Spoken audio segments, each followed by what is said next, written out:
جو عدل تھا، آپ کا جو نظام تھا وہ عروج پر تھا، اس وجہ سے آپ کو فاروق اعظم کا بھی لقب دیا ہے۔ جناب والا، جب حضرت عمر فاروق رضی اللہ تعالیٰ عنہ آپ اسلام لے آئے، جس دن آپ اسلام لے آئے، جب نبی علیہ السلام کی بارگاہ میں آئے، کلمہ پڑھا، تو جناب رسول پاک صلی اللہ علیہ وآلہ وسلم آپ نے اتنی بلند آواز سے نعرہ تکبیر بلند کیا کہ فرماتے ہیں کہ سارے پہاڑ اللہ اکبر کی تکبیر سے گونج۔ نعرہ تکبیر، نعرہ رسالت، نعرہ خلافت، نعرہ حیدری۔ تو یہ وہ عمر فاروق رضی اللہ تعالی عنہ ہے کہ آپ نے جب اسلام قبول کیا، عرض کی یا رسول اللہ صلی اللہ علیہ وسلم، کیا ہمارا دین سچا نہیں ہے؟ کیا ہمارا خدا سچا نہیں ہے؟ تو نبی علیہ السلام نے ارشاد فرمایا کیوں نہیں، ہمارا دین بھی سچا ہے اور ہمارا خدا بھی سچا ہے۔ تو عمر فاروق رضی اللہ تعالی عنہ نے عرض کیا رسول اللہ صلی اللہ علیہ وسلم، پھر آج کے بعد چھپ کر کوئی بات نہیں ہوگی۔ اور آپ یہ نعرہ بلند کرتے ہوئے کعبہ شریف کی طرف جا رہے ہیں کہ اگر کسی نے اپنی عورت کو بیوہ کروانا ہو وہ سامنے آ جائے، اگر کسی نے اپنے بچوں کو یتیم کروانا ہے وہ سامنے آ جائے۔ تو جس دن حضرت عمر فاروق نے کھلم کھلا مسلمانوں کو اجازت دلوا دی، مسلمان کھلم کھلا عبادت کرنے لگے، تو کافروں کو بھی سمجھ آ گئی کہ آج عمر فاروق ایمان لے آئے۔ اور نبی علیہ السلام فرماتے ہیں کہ جس دن عمر فاروق رضی اللہ تعالی عنہ ایمان لے آئے، اس سے پہلے میں نے رب تعالیٰ کی بارگاہ میں یہ دعا کی تھی کہ یا باری تعالیٰ، عمر بن خطاب یا عمر بن ہشام، ان دونوں میں سے جسے تو پسند فرمانا ہے اس کے ذریعے، اس کے اسلام کے ذریعے ہمیں ترقی عطا۔ تو آپ دیکھیں اللہ تعالیٰ نے ایک ابو جہل تھا اور ایک حضرت عمر فاروق رضی اللہ تعالیٰ عنہ ہے، نبی علیہ السلام نے ارشاد فرمایا کہ اللہ جس سے تو محبت فرماتا ہے،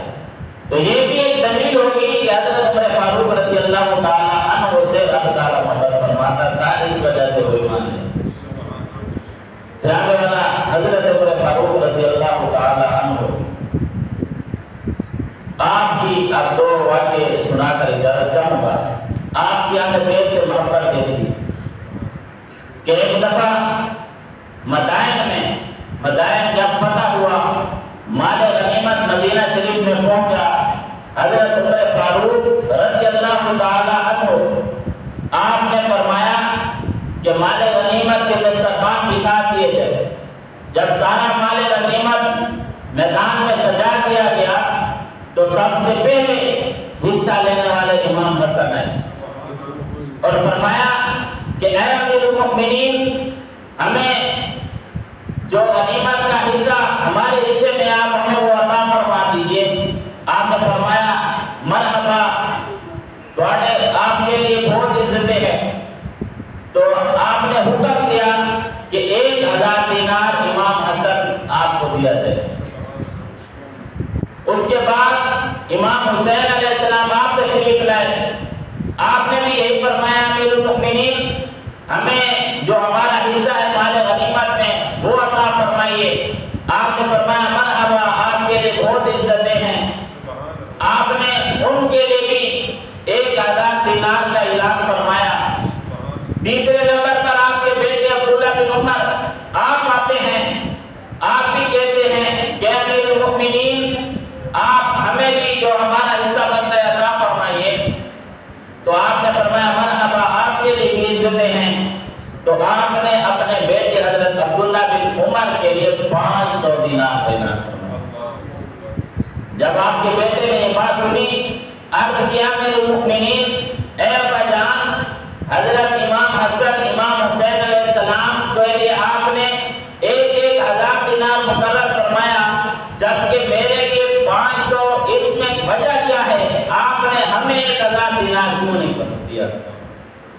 تو قربان جائے عمر فاروق رضی اللہ تعالی عنہ،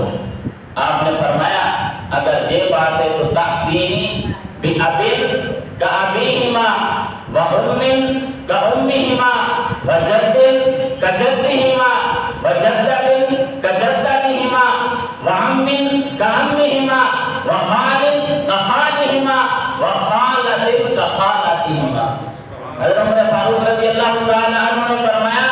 اے میرے بیٹے اگر تو چاہتا ہے کہ میں تجھے بھی 1000 دینار دوں تو پھر فرمایا کہ ان جیسا والد لے کر آ، ان جیسی والدہ لے کر آ، ان کے جیسا نانا لے کر آ، ان کے جیسی نانی لے کر آ، فرمایا ان کے جیسا چاچا لے کر آ، آگے فرمایا ان کے جیسا ماموں لے کر آ، اور آگے فرمایا ان کی جیسے خانائیں لے کر آ۔ پھر آگے فرمایا فَأَمَّا أَبُوهُمَا فَعَلِيُّ الْمُرْتَضَىٰ، آگے فرمایا وَأَمَّا أُمُّهُمَا فَفَاطِمَةُ الزَّهْرَاء، آگے فرمایا وَأَمَّا جَدُّهُمَا مُحَمَّدٌ الْمُصْطَفَىٰ صلی اللہ علیہ وآلہ وسلم وَجَدَّتُهُمَا خَدِیجَةُ الْکُبْریٰ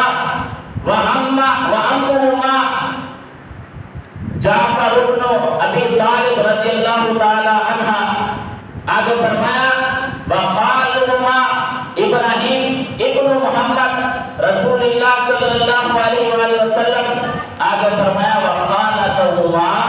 رقیۃ وام کلثوم ابنتا رسول اللہ صلی اللہ علیہ وسلم، فرمایا بہرحال ان کے جو والد ہیں وہ علی المرتضیٰ ہیں، ان کی جو والدہ ہیں وہ جنتی عورتوں کی سردار فاطمہ الزہرا ہیں، فرمایا ان کے جو نانا ہیں محمد مصطفیٰ صلی اللہ علیہ وآلہ وسلم ہیں، فرمایا ان کی نانی جو ہیں وہ خدیجہ الکبریٰ ہیں، فرمایا ان کے جو چچا ہیں جعفر بن ابو طالب رضی اللہ تعالی عنہ ہیں، فرمایا ان کے جو ماموں ہیں وہ ابراہیم بن محمد ہیں، اور آگے فرمایا ان کی جو خالائیں ہیں وہ حضرت رقیہ اور حضرت ام کلثوم رضی اللہ تعالی عنہما ہیں، فرمایا اگر ان جیسی ہستیاں تو بھی اپنے لیے لیا تو پھر مت یہ کر۔ تو یہ بات انہوں نے کیوں فرمائی؟ کیونکہ بعد میں آنے والے لوگ یہ نہ کہہ سکے کہ حضرت عمر فاروق کے منہ سے ویسے نکل گیا تھا کہ 1000 ان کو دے دو، میرے بیٹے کو 500 دے دو، نہیں، بلکہ آپ نے اوپر مہر لگا دی سارا واقعہ بیان کرتے۔ اس کے بعد ایک دفعہ حضرت عمر فاروق رضی اللہ تعالی عنہ اور حضرت امیر معاویہ ان کے آپس میں کوئی بات چیت چل رہی تھی اور آپ نے کسی کو اندر آنے کی اجازت نہ دے رکھی تھی۔ اتنے میں حضرت عبداللہ بن عمر ہے وہ بھی باہر کھڑے ہیں، اور اتنے میں حضرت امام حسین علیہ السلام آپ بھی تشریف لائے۔ آپ نے جب دیکھا کہ حضرت عبداللہ بن عمر ان کو جانے کی اجازت نہیں ہے تو آپ بھی پھر پیچھے مڑ گئے۔ جب بعد میں حضرت عمر فاروق رضی اللہ تعالی عنہ آپ کو یہ بات معلوم ہوئی کہ جناب والا امام حسین آئے پھر چلے گئے، تو آپ دوڑ کر ان کی بارگاہ میں تشریف لے گئے کہ حضور آپ تشریف لے آئے لیکن اندر آپ نہیں ہے، باہر چلے گئے۔ تو امام حسین علیہ السلام نے فرمایا اے امیر المؤمنین، ہم نے دیکھا کہ آپ کا اپنا بیٹا جو ہم سے زیادہ حق رکھتا ہے ان کو آپ نے آنے کی اجازت نہیں دی، تو میں یہی سمجھا کہ جب بیٹے کو اجازت نہیں ہے اندر آنے کی تو ہمیں کیا۔